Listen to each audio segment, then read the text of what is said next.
स्वागत. सुधागड एज्युकेशन सोसायटीचे केआ बांठिया माध्यमिक विद्यालय व एन पालीवाला ज्युनियर कॉलेज नवीन पनवेल सादर करीत आहे शैक्षणिक व्हिडिओ. एव्हिडन्सेस ऑफ इव्होल्यूशन म्हणजेच उत्क्रांतीविषयक पुरावे. In this lesson 6 evidences are given here. First evidence is a morphological evidence किंवा त्यालाच आपण बाह्यरूपीय बदल असं म्हणतो की जे आपल्याला शरीर रचनेत दिसून येणारे बदल असतात त्या बदलांना आपण बाह्यरूपीय बदल किंवा मॉर्फॉलॉजिकल एव्हिडन्स असं म्हणतो. In this figure we see the different animals and plants. Various similarities like structure of mouth, then position of their eyes, ear pinny and thickly distributed hairs on body are seen in animals. की प्राण्यांच्या तोंडाची रचना, डोळ्यांची जागा किंवा डोळ्यांचे स्थान, नाकपुड्या, कानांची रचना आणि अंगावरील दाट केस यांच्यामध्ये बऱ्याच अंशी समान वैशिष्ट्ये आढळतात. In case of plants, there is also the similarities in leaf shape, then leaf petiole म्हणजेच पानांचं देठ, leaf venation, शिराविन्यास इत्यादींमध्ये सुद्धा आपल्याला त्या ठिकाणी समान वैशिष्ट्ये आढळतात. And these indicates that there are some similarities in those group and hence it proves that their origin must be same and must have common ancestor. आणि हे सगळे जे घटक आपल्याला सारखे बघायला मिळतात त्याच्यावरून आपण असं सांगू शकतो की हे सगळे प्राणी आणि वनस्पती ज्या आहेत त्या एकाच त्यांचा ग्रुप किंवा त्यांची जी प्रजाती आहे ती सारखीच असली पाहिजे आणि एकाच पूर्वजांपासून त्यांचं उत्पत्ती झालेली असली पाहिजे किंवा त्यांची उत्क्रांती झालेली असली पाहिजे. In second evidence, that is the anatomical evidence. In anatomical evidence we see the figure carefully. There doesn't seem any superficial similarity between human hand, foreleg of ox, patagium of bat and flipper of whale. या आकृतीत जर आपण बघितलं तर त्या ठिकाणी आपल्याला निरीक्षण जर त्या आकृतीचं केलं तर मानवी हात, मांजरीचा पाय, वटवाघळाचा पंख किंवा वटवाघळाचा पंख व देवमाशाचा पर यात जर वरवर बघितलं तर आपल्याला कोणतंही साम्य दिसत नाही. त्याचप्रमाणे the uses of all these organs is different in different animal. Different ॲनिमलमध्ये त्यांचा उपयोगसुद्धा त्या ठिकाणी डिफरंट असतो आणि त्यामुळे त्यांच्या रचनेमध्ये सुद्धा भिन्नता दिसते. परंतु तुम्ही जर आकृतीमध्ये बघितलं इन दीज डायग्रॅम और in these figure we see the similarity in structure of bones and bony joints in organ of each of those animals and therefore this similarity indicates may have common ancestor. त्यांच्या जर तुम्ही हाडांच्या रचनेमध्ये आणि त्यांच्या हाडांच्या जॉईंट्समध्ये हाडांचे जे सांधे असतात जोडणी असते त्यांच्यामध्ये म्हणजे या ठिकाणी जर आपण बघितलं तर प्रत्येक असा या ठिकाणी हे सांधे आपल्याला दिसतात म्हणजे प्रत्येकाच्या हाडांची रचना आणि सांध्यांची रचना जी आहे हाडांची जोडणी ती सारखीच त्या ठिकाणी दिसून येते. And therefore we also indicate that the common those animals may have the common ancestor की त्यांचे पूर्वज हे त्या ठिकाणी सारखेच असले. Next or third is vestigial organs किंवा त्यालाच आपण अवशेषांग असं म्हणतो. अवशेषांग म्हणजे काय तर degenerated or undevelop useless organ of organisms are called as vestigial organ. की आपल्या शरीरामध्ये असलेला जो डिजनरेट की ज्याची वाढ होत नाही किंवा तो ऱ्हास पावतो आहे किंवा अपूर्ण वाढ असलेल्या जे ऑर्गन्स असतात किंवा इंद्रिय असतात त्याला त्या ठिकाणी आपण वेस्टेजियल ऑर्गन्स किंवा अवशेषांग असं म्हणतो.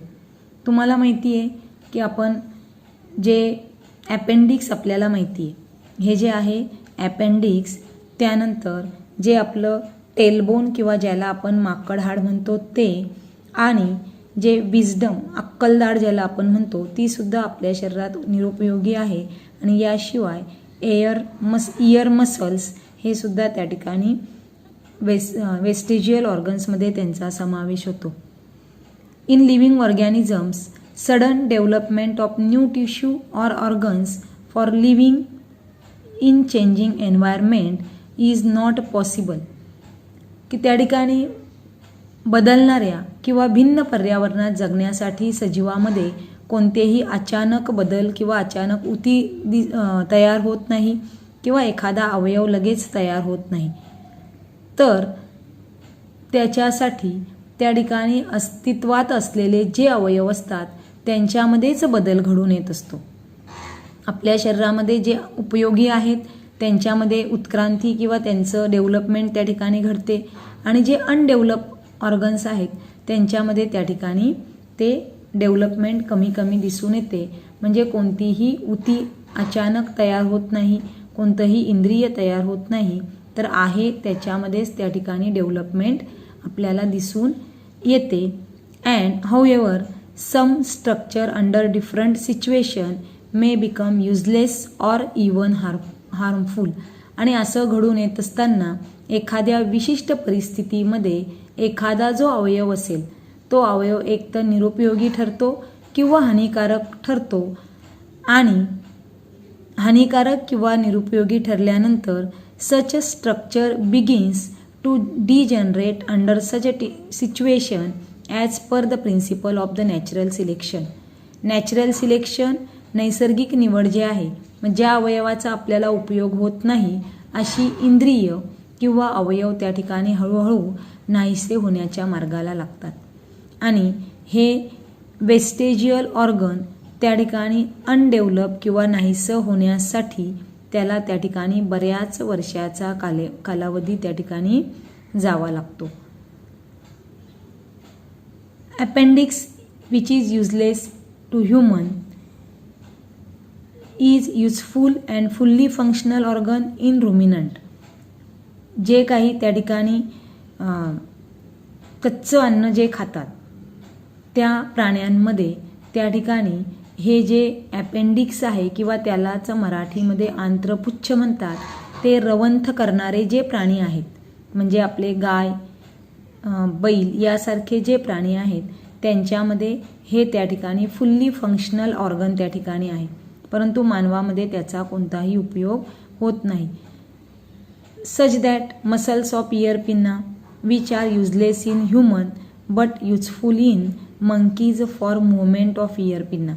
की माकड, गाय यासारखे जे प्राणी आहेत त्यांना त्यांच्या त्या कानाचे मसल्स हलवण्यासाठी, हालचालीसाठी त्या ठिकाणी उपयोगात येतात, पण मानवाला त्याचा कोणताही उपयोग होत नाही. Various vestigial organs like tailbone, wisdom teeth and body hairs are present in human being. आणि आपल्यामध्ये युजलेस ऑर्गन आणखी अक्कलदाढ, त्यानंतर माकड हाड आणि आपल्या बॉडीवरचे किंवा शरीरावरचे केस हे आपले सगळे युजलेस किंवा वेस्टेजियल ऑर्गन्स त्या ठिकाणी. फोर्थ एव्हिडन्स इज पॅलिओनॉटॉलॉजिकल एव्हिडन्सेस किंवा त्यालाच आपण पुराजीव विषयक पुरावे किंवा जीवाश्म विज्ञानाचे पुरावे असं त्या ठिकाणी म्हणतो. या प्रकारामध्ये किंवा या एव्हिडन्सेसमध्ये जे पूर, भूकंप, ज्वालामुखी इत्यादी सारख्या आपत्तीमुळे मोठ्या प्रमाणावरती सजीव गाडले जातात आणि या सजीवांचे अवशेष किंवा ठसे हे जमिनीखाली सुरक्षित राहतात, यांनाच आपण फॉसिल्स असं म्हणतो.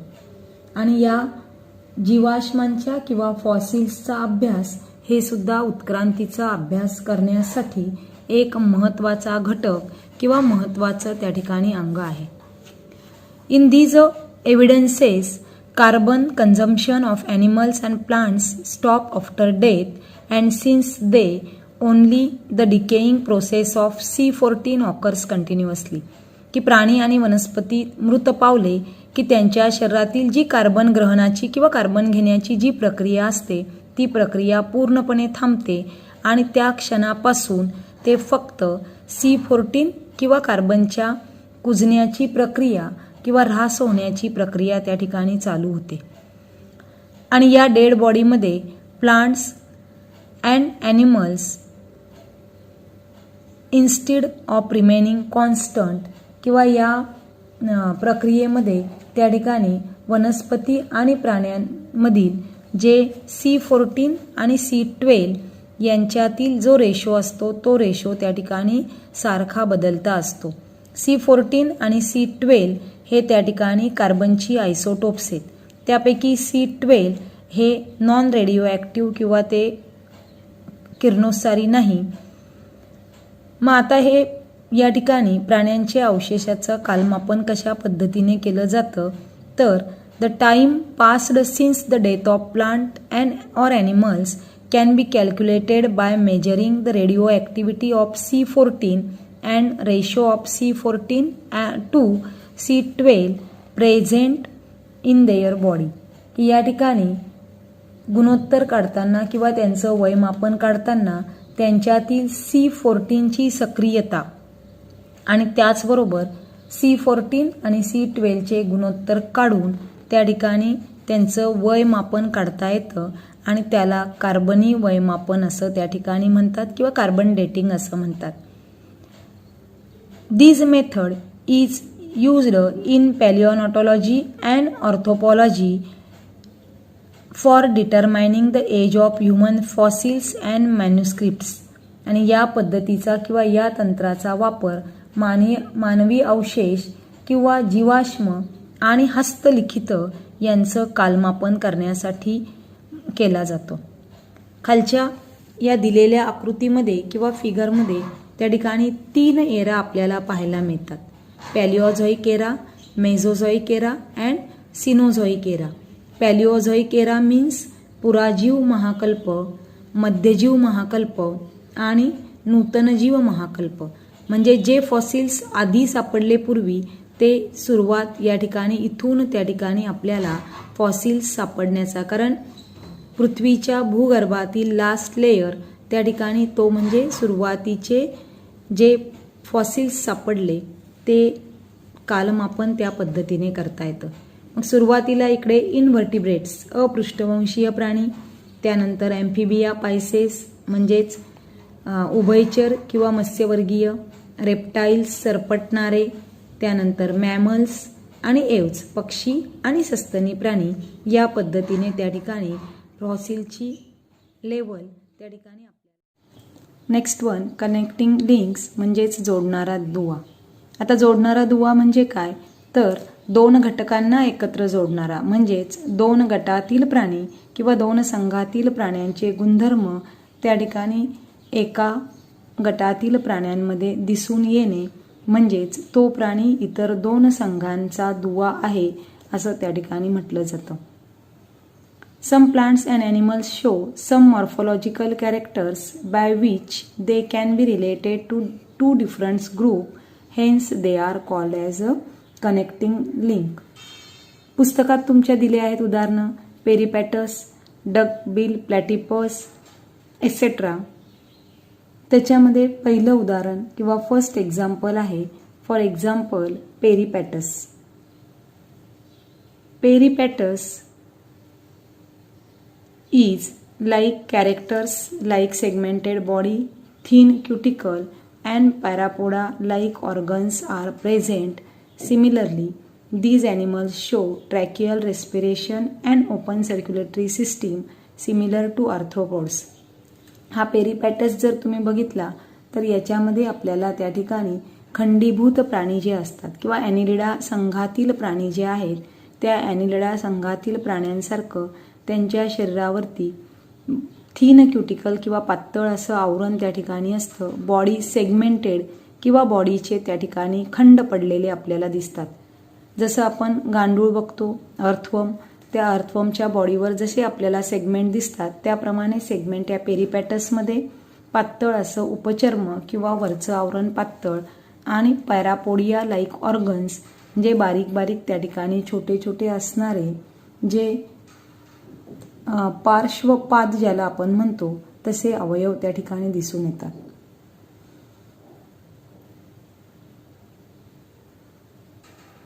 And also the open tracheal respiration or tracheal respiration and open circulatory system also shown like arthropods.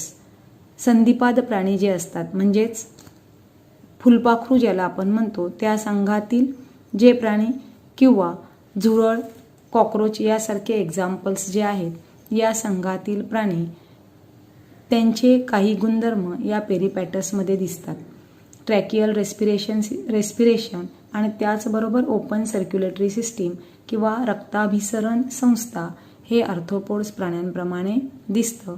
And these two characters of the two groups that indicates that peripatus is connecting link between arthropods and annelids. आणि म्हणून आपण असं म्हणू शकतो की या दोन्ही संघाचे जे गुणधर्म या पेरिपॅटसमध्ये दिसून येतात ते म्हणजेच ॲनिलिड्स किंवा खंडीभूत प्राणी आणि संधिपाद प्राणी आर्थ्रोपोड्स यांच्यामधील दुवा त्या ठिकाणी हे पेरिपॅटस एक्झाम्पल किंवा पेरिपॅटस हा आहे. Then next example is duck-bill platypus.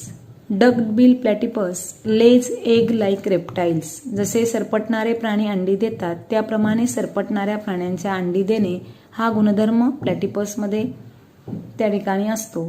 And also but shows the relationship with mammals to presence of mammary glands and hairs.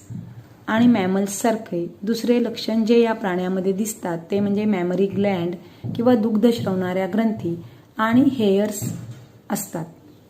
Third example is lungfish.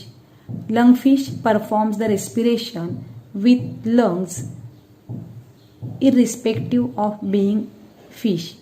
इतर जे प्राणी आहेत ते आपण बघतो की ते प्राणी कल्ल्यांच्या सहाय्याने किंवा गिल्सच्या सहाय्याने रेस्पिरेशन करतात, परंतु लंगफिश हा लंग्सच्या सहाय्याने रेस्पिरेशन करतो.